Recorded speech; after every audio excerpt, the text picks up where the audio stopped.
Welcome, everybody. Welcome back to the channel. Welcome back to Gunner Fan TV. How's everybody doing today? Final day of the transfer window. The transfer window is shut, and all transfers have come to a conclusion. The only exception is if you have turned in all of your paperwork before, I think it was 7 o'clock, uh, 7 o'clock tonight. That's UK time, obviously, because I'm here in the US as we're recording now. Um, and then you would have the opportunity to continue your transaction after 7 o'clock. So that has ended. Arsenal have done a deadline transfer today. Actually, three transfers, two outgoing, one incoming. The incoming, as we all know, was Nkapia. He has come in to the club. Initially, listen, this is another masterclass by Berta because initially it was supposed to be an obligation to buy at the end of the season, but they were able to work out an option to buy. So we have an option to purchase him at the end of the season if we so desire. Hopefully, he works out for Arsenal and we're able to keep him because we have Kivior who went out on loan also and that was also an option to buy, if I'm not mistaken. But I think Kivio will do well in in Portugal, and he will stay. I really do.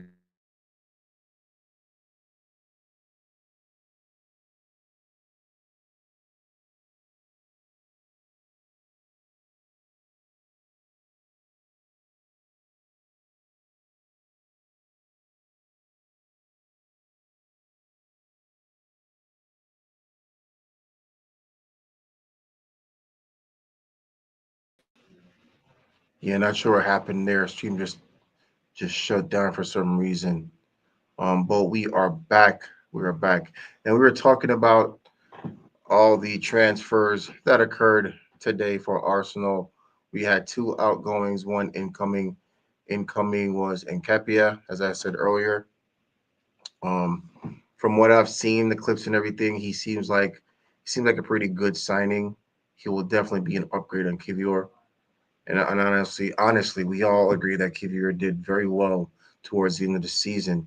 So getting Nkapia in and him being an upgrade, I think that will suit us well. He's also good at playing left back. From the videos I've seen, I mean, obviously, a lot of Arsenal fans haven't been watching this guy. If you do watch that league in Germany, you will know more. But I'm not gonna sit here and pretend like I've watched Bundesliga. I don't. I used to back in the day when it was on Fox. So that should give you some indication of how long that was. But I've heard that he's a good player, and the videos I've seen, him being Ecuadorian also, he should have some quality coming into the English Premier League. They're always tough players. So that deal is done. He's through the door. The outgoing was Zinchenko and Reese Nelson. Unfortunately, those weren't permanent deals. Nottingham Forest for Zinchenko on a season-long loan, and for Reese Nelson, Brentford also on a season-long loan. So that actually freed up our wage bill, and that's fine. I definitely don't see these players coming back into Arsenal's setup next season. Um, so uh, I don't have a problem with that. I'm confident that these players won't be back, and hopefully they won't be back because we need to upgrade from these players, to be honest. And I think all Arsenal fans would agree that these players at this point in time, they don't serve any purpose at Arsenal Football Club. Listen, the news that's going through the football community right now today, I mean, as I speak, is Isaac, right? Listen, we we we if I'm going to be honest, the game could have been won yesterday by Arsenal if Arteta had come out with a solid tactic. Right, his tactic was more defensive.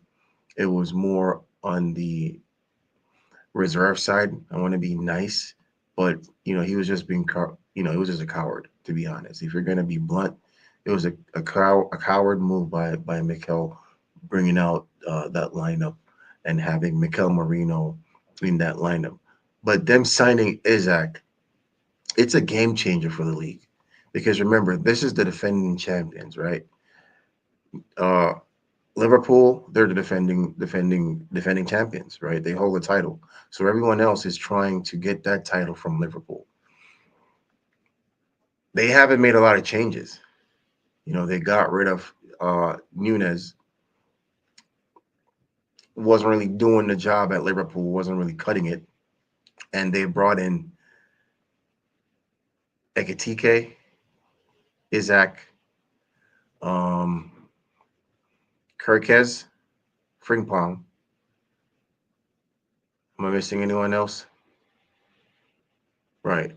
I think those are the signings they brought in early, and now they added Alexander Isaac. What a signing. That should have been Arsenal's number one signing this season. This summer transfer, because we've always said we wanted Isaac because he suits the way we play. I'm not going to argue about that because we have Gyökeres. Well, from what I've seen in a couple of games, Gyökeres is going to struggle if we don't change the way we play. And there's no way around that, right? We cannot play. The team has to be built around Gyökeres. He is the gunman, right? Glock 9. He's come into the club with the reputation to score goals. He's not a hold up player. He runs through the channels. He feeds on balls played behind the defense, and he scores. The way Arsenal has been playing for the last 2 or 3 seasons, it's not suited to Victor Gyökeres. So what we're going to have to do is we're going to have to adjust to the way he plays. There's no way around it. And that's the only way he's going to be successful at Arsenal Football Club. You don't have to be a coach to understand that. Like, it's right in front of you. If you're watching any kind of football and understand how players operate and players' weaknesses and strengths, you would see that Victor Gyökeres' strength is not the way Arsenal is currently playing. And it showed in the last 3 games. He scored against Leeds in week 2, but it was pretty much an individual effort, right? He picked up the ball from the channel from the left side, and he cut inside on the right, and he was able to score. And the second goal was a penalty. The last 3 games, he hasn't looked like a top striker. If we're going to be honest, he just doesn't look like a top striker, and that's not his fault. If we're going to be honest, that's not his fault. It's the way Arsenal plays, and that's going to hurt him. So we're going to talk more about the game yesterday. Just wanted to touch on the transfers. Arsenal incoming, right? Let's just look at the incoming first. Uh, you know what? Let's look at the game. Let's look at the game yesterday. All right. I'm just gonna share my screen here with you guys. Um, let's look at the game yesterday and let's just analyze it. Uh, I know we've all done our quarterback in the football, American football term. Just nitpicking on what happened uh, in yesterday's game, but let's just do our own little analyzing of the game here. So here I have the starting lineup, right? This was the starting lineup. Uh, Here we go. All right, let's go. Here we go. All right. So this was the lineup that we had for yesterday's game against Liverpool. All right. We had in goal Rhea, same starting back line from the last game. Timber at right back, Saliba, center back Gabriel, Calafiori, Mikel Marino, Zubimende, and Rice, Madueke, Martinelli, and Victor Gyökeres. All right. So we knew exactly what was gonna happen in the back line. If I'm gonna be honest, I really didn't think Skelly was going to come in over Calafiori because he did play okay against Leeds, and he had the better start to the season, right? And he honestly looked good yesterday. So I didn't expect him. I didn't expect him to be taken out of the lineup for this game. Um, that sort of I expected the back line to be the same, and I would say majority of Arsenal supporters would be okay with that because he's been pretty consistent. So the back line, and obviously he's our number one goalkeeper, David Raya, so we would expect him to still be there. Uh, in the midfield is where before I get to the midfield, let's just go to the forward line. We know Saka is injured, so the obvious change there would be Madueke, and I think everyone was ready for that. Everyone accepted the fact that Madueke would come in as backup for Saka, and he would start in that position, right? And we're okay with that. We're fine with that. So that right there was not an issue. Um, Gyökeres, obviously, Gyökeres would be the second option. Sorry, not second option. I'm just seeing somebody coming into my yard here, and I'm just give me a second here. I see there's some people coming through.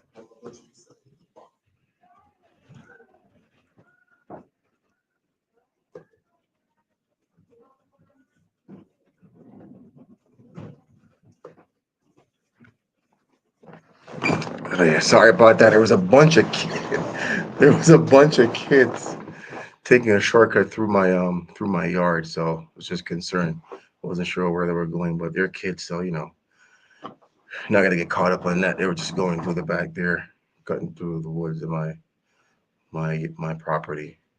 Okay, so so Victor Gyökeres, the obvious start there. He's our number one striker, and Gabriel Martinelli. So right there, there was one question mark there from Gabriel Martinelli, but it wasn't a surprise, right? I would expect that Arteta would use Gabriel for his defensive work, right? Because despite what you think about him going forward, defensively he's very good. He helps.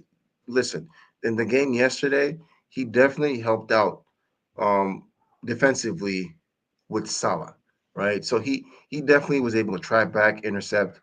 At one point I'm like, yo, just make him a left back because he sucks at being a winger. He sucks at being a left winger. So just he might as well just play left back. You know what I mean? But he did a job yesterday defending. But the issue is we don't want our defender or our wingers to be defending, and that ties into Arteta's setup and tactics, and that's the issue with Arsenal currently.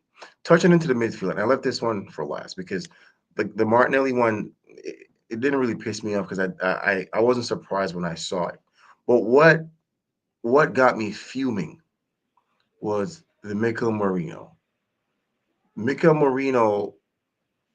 being put into the squad for this match totally pissed me off because it made no sense. It made no sense to me. And to other people, people who praise Arteta, who thinks Arteta knows what he's doing 100%, that Arteta will never make a mistake. It's just the team letting him down. They would probably disagree. But I have no idea why he would start Mika Marino in a midfield where you have an attacking, a traditional striker like Victor Gyökeres who thrives on creativity. That midfield does not scream to me creativity. Rice is not a creative midfielder. Mendy is not a creative midfielder. Mikel Marino is certainly not a creative midfielder.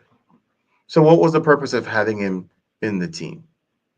When you have on the bench the player you just signed, Eze, you had Odegaard who wasn't 100% fit. Okay. If he's not fit, don't play him. If he's fit, you could use him for the first half and then take him off, or just don't play him because you still have Eze, you have Waneri, right? Who you could play in that position. You have three players that were available. Whether whether Odegaard wasn't fit, he was still available. Eze was fully fit and ready. So what I saw in the post-match interview from Mikel Arteta, he was saying that the reason, and I give props to the interviewer, to the journalist, he was asking Mikel, hey, why didn't you start Eze in that position? Because Odegaard was out, right? Why did you not have Eze in that position? What made you choose Marino? And his answer was, he's just been with us for 6 to 7 days. What does that even mean? Somebody tell me what does that mean?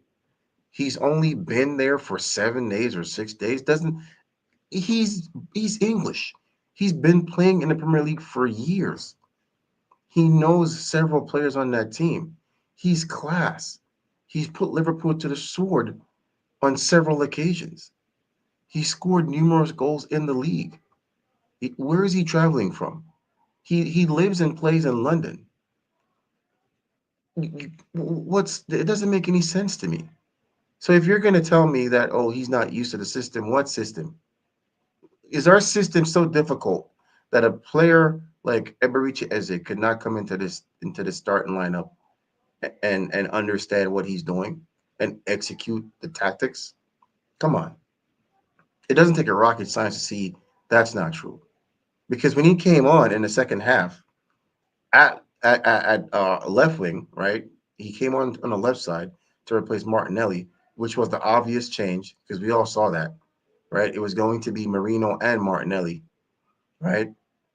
And when he came on the left side, the first two attacks he made, he went past Sabazlai, easy, right? And he missed an opportunity, but that's debatable.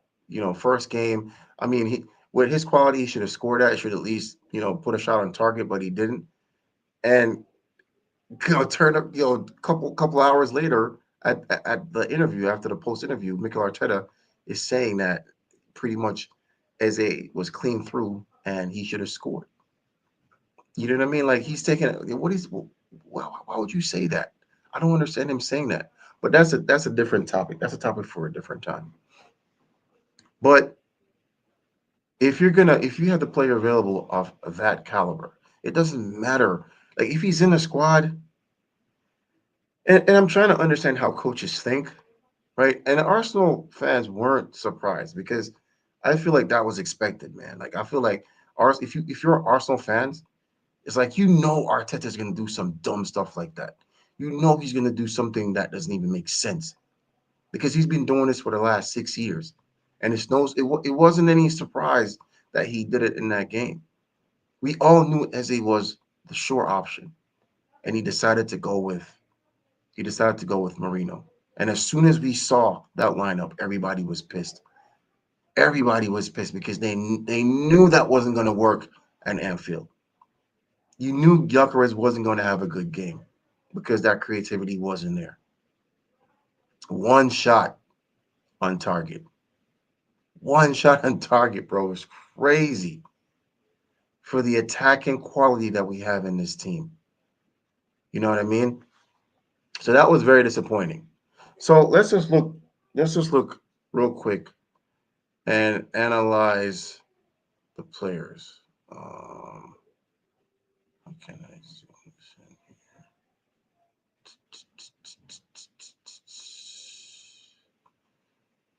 Okay. All right.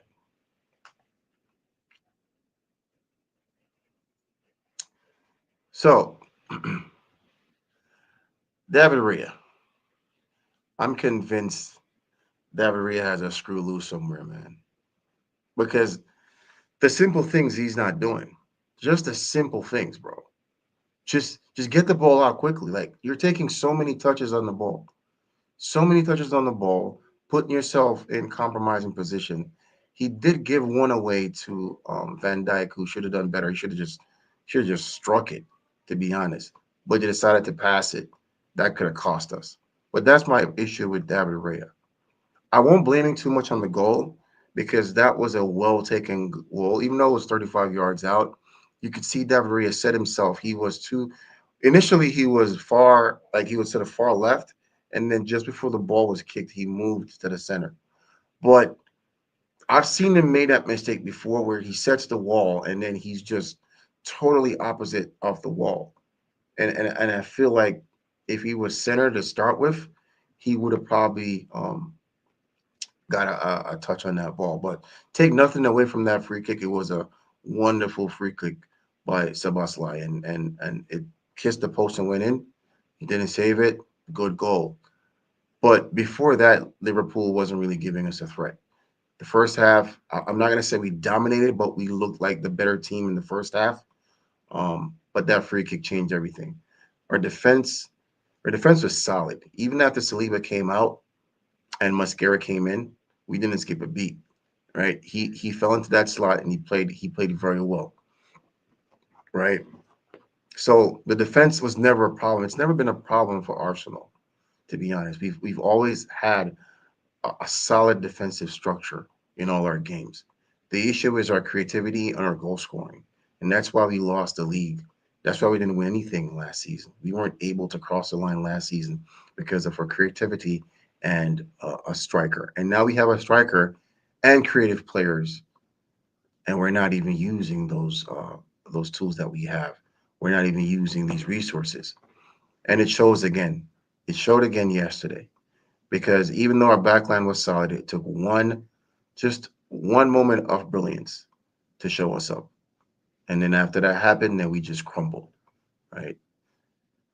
Supermende, let's start with the midfield. I mean, the backline, to be honest, looked great. I don't have much, anything bad to say about our backline. Califury played very well. He kept Mohamed Salah quiet with the help of Martinelli, if I'm going to be fair. Um, Timber, the same. Gakpo on that side was very quiet too. And between Gabriel and Mascara, they kept Ekatike very quiet also. At one point, I didn't even remember that he was playing. He got hooked. They took him out. The Gakpo got taken out also. So their attacking force was kind of nullified, and that was due to our good defensive structure and how well the defenders played in that game. Now into the midfield. In the midfield, I think it was more 50-50 because Gravenberch did hold his own in the midfield. Zubamende, however, struggled in this game.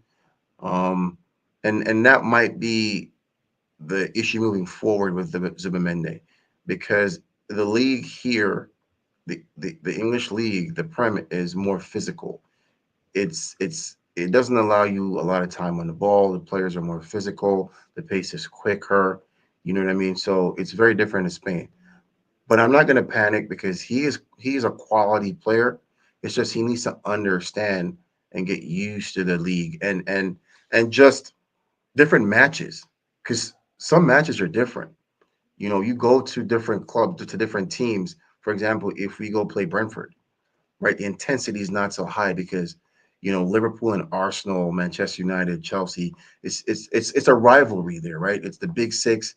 There's always something to play for, whether or not they're at 15th. If Manchester United is at 15th or 16th, it doesn't matter. There's always going to be that intensity in that game because it's always that internal rivalry between these clubs. So some games are different. So he needs to understand that. It's not going to be like Leeds, the week prior. Playing Liverpool is going to be it's always going to be intense. So he needs to understand that and know that he needs to step up his game and kind of change the way he plays.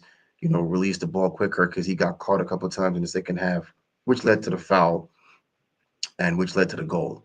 So, I mean, I'm not worried about him too much. I really think he's still class and he will improve if we just give him time. Oof. Let's go to Declan Rice. I think we're wasting Declan Rice in that position. He's being wasted in that position, if I'm going to be honest. Declan Rice for me is always a six. And he's not going to look good in in the left eight. I don't understand. Why does Mikel Arteta, why does he insist on changing players, bro? I don't understand. You've bought a player for a club record.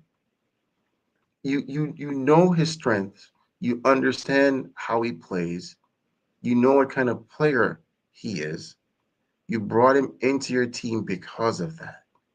He played the first season in that position and got into team of the season, team of the year, right? But then for some reason you're moving him to the left eight because what, you had a vision? I don't want to just keep him in the position. That's his best position. Put him in the double pivot with Zimmermende and you'll see a big difference. And just play Odegaard or Eze in that 10 position. And you'll see magic, bro. You'll see so much creativity. You're not gonna know what to do with yourself. I just don't understand why he just insists on on changing the way the players play and the position. Like he always has this vision, and he's ruining this club. He's ruining the team, and Arsenal won't have a successful title-winning future if he continues along that line of thinking. And it's just him being stubborn because it's not working for the last couple of seasons. It hasn't been working. Play your strongest team. I understand tactics and all of that, right? I understand it, but bringing in Mikel Marino in this game, that's not tactical, dude. Like on paper, we have a stronger team than Liverpool. The defense, way better than Liverpool's defense because we have experienced players they've been playing in this system for a while. Gabriel and Saliba, the two top defenders in the league. Not saying Van Dijk and Kanate is not a good defender, but Kanate had a stinker in the last game against um, Newcastle, right? Um, Kirk is still new to the club, so he's still, he's still catching up. Like he's still finding his feet in that system, right? He doesn't understand the system. And they had Sabaslai playing the right wing back, so it wasn't really much of a defensive four they had that they normally play with it. It was like a makeshift, right? Coupled with the fact that Kirk is still new to the system. So we came in with a more solid, structured back four. Our midfield, I would say, minus Marino, if they had, say, Odegaard or Eze in there, and we all would rather see Eze in that midfield because Odegaard is injured, it would be way more creativity in that midfield. McAllister was taken out, so he didn't have a good game either. Imagine Eze being in that midfield. McAllister didn't have a good game, right? Um, Gakpo was taken out. Ekatike was taken out. Mohamed Salah was quiet. Just imagine if we had Eze in that midfield. What a big that would make the midfield such a threat going forward. It would make a big difference having him in the midfield. But the choice to put three defensive midfielders in there, it didn't give us any option. We looked really trash going forward. And that didn't make sense. And that cost us the game. We didn't score. You went into the game defensively, right, in a negative way. Because if you're going to play defensively in your mind already, you're thinking negative. You're not thinking that you're going to win. You're thinking that you're going to Anfield to play Liverpool like you're an Everton player. You're not at Everton anymore, bro. You know what I mean? So stop thinking like you're going there just to try to get a point. You have the team to go to Liverpool, to any of these grounds in the Prem and get 3 points. That's how good this team is. This team on paper is better than a lot of teams in the Prem currently, and they could go toe to toe with any of these teams, the Manchester Cities, the Chelseas, Manchester United, and yesterday Liverpool. But the choice right there to bring Mourinho in, that cost us the game. Let's talk about Gary Martinelli. I there's not a lot to say about Martinelli. He's just done. He's just done. I knew it was over when I saw it was a counterattack and he had Gyökeres open several times to just play that ball through, play that ball in. And for some reason, he just held on to the ball, head down, straight down the wing, and just played the ball out of play. I'm like, you know what? This guy's done, bro. He his level, the level where he's at right now, he will never get past that level. And I think that's also Mikel's fault, right? Because Mikel has not elevated his game. Mikel really over the last 7 years, whose game has he really elevated at Arsenal? Let's think about that for a second. This is a whole new squad. Saliba wasn't his player. Gabriel, maybe, yes. I could give him Gabriel. Let's take out the defensive players because, to be honest, the defensive players, they've gotten better, right? They've gotten really good over the past couple of seasons, especially Gabriel. Because at one point, I was ready for him to go because he had a lot of bozo moments. Saliba's always been class. I don't know why he didn't play Saliba earlier, but Saliba's always been class. Timber's a good player. Calafuri is just now looking like the player that we thought he would be, and it's still early. But apart from the defense, who else has he really improved in the attacking sense? Saka? No. Saka's just quality. His effect wasn't going to work on Saka. Martinelli's a player that you have to develop. He hasn't done that. Nketiah didn't do that with Nketiah. Got him out. Alba got him out. Lacazette got him out. Didn't make him better either. Has Havertz gotten better? I don't think so. Jesus? No. So it's just him overcoaching and not letting the players play. Odegaard has gotten worse. When Odegaard came to the club first, we're like, yo, this guy, he's giving me Cesc Fabregas vibes, freaking Santi Cazorla vibes. The first 2 seasons, you guys remember, like he was cooking in the midfield. And all of a sudden, it's just like the gas ran out. Like turn the stove on and there's no gas. Like he just fumes right now. Different player. What caused the change? What has happened to attacking players? He's just so defensive minded that he's turning these players into mindless drones, and it's making the club worse. Arsenal's DNA is known for attacking beautiful football. You have the defensive portion of it down now. Focus on the attacking portion. We have the players. Madueke, I think, played well yesterday. Again, he ran at Kirkes a couple of times, and he got the better of him. But instead of playing more balls through him, we didn't. We just stopped. It just became the U-shaped football again that we're sick of the U-shaped football. We've seen that last season. We've seen it the season before. It's just that I think the 2022-23 season is where I think it it got to Arteta. It gave Arteta PTSD where he almost won the title with attractive football, attractive style of playing football. We were at one point 10 points ahead and he blew it and we lost the league. And I think he said to himself, I'm never letting that happen again. So he's going more defensive. And that was the wrong option. All he had to do was tweak it. He fixed the defensive portion, but he also took away the attacking aspect of the team. And we're not doing that anymore. We've lost our flair. We've lost creativity.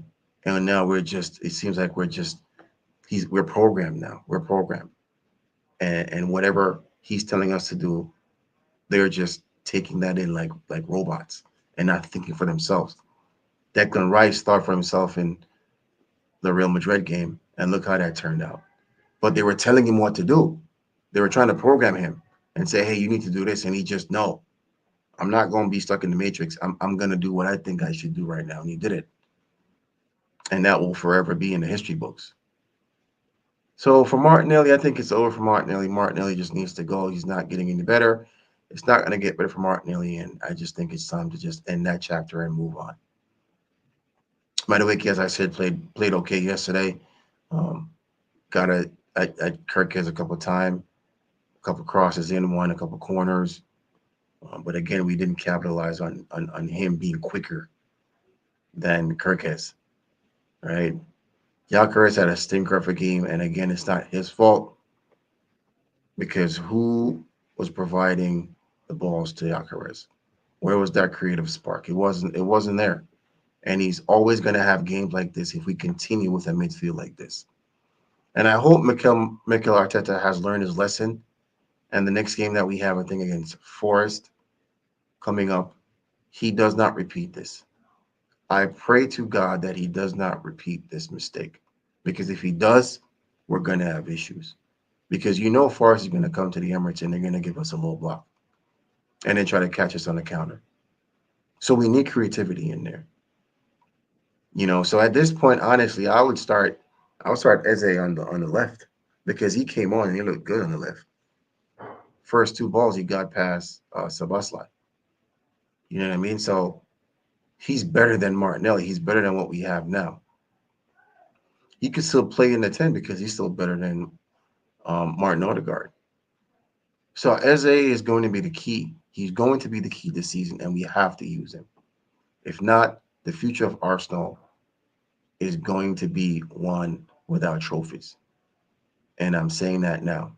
If Mikel Arteta doesn't change his tactics and go back to an attractive attacking style of play, Arsenal's trophy cabinet will forever be empty in the modern era.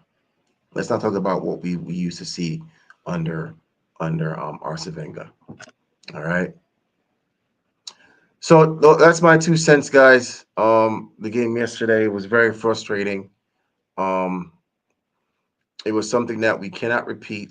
Cannot repeat. We can't repeat it. It can't happen again. And in order to move forward, we need to just go back to 2022-23 season where we were just playing free flowing, attractive football, and we were just slapping teams left and right. Because we have the team, we have the players to do that, and that's what we need to do. No excuses, no excuses, Mikel. You have the players that you asked for. You know what I'm saying? It's no excuse now. It's no excuse. You just have to do the business. You have to deliver.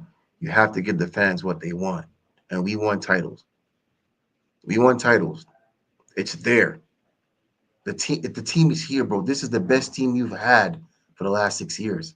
And if you cannot do it with this team, then what's the sense of you being here? Just have some pride at the end. If you don't do it this year, bro, if Mikel Arteta doesn't do it this year, he needs to just be the bigger man and just pack it up and be like, you know what?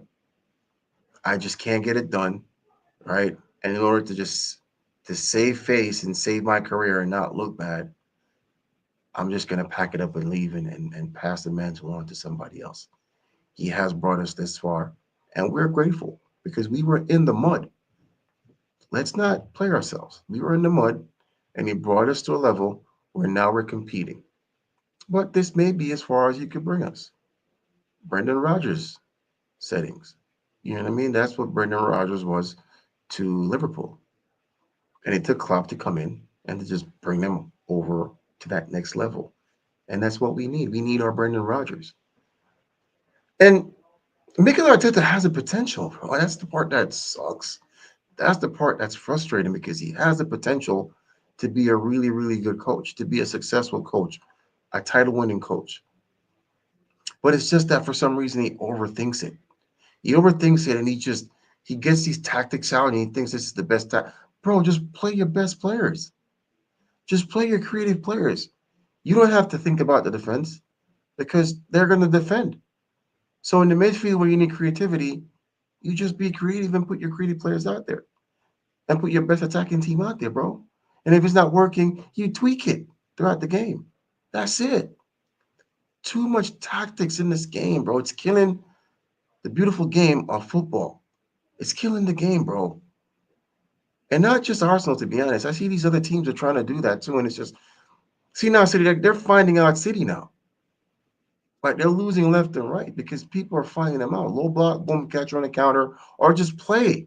All they're doing now is just coming out and playing, bro, and putting teams like Manchester City and Arsenal under pressure. They're pressing. Some teams press, some teams do low block. And that's how they're getting us.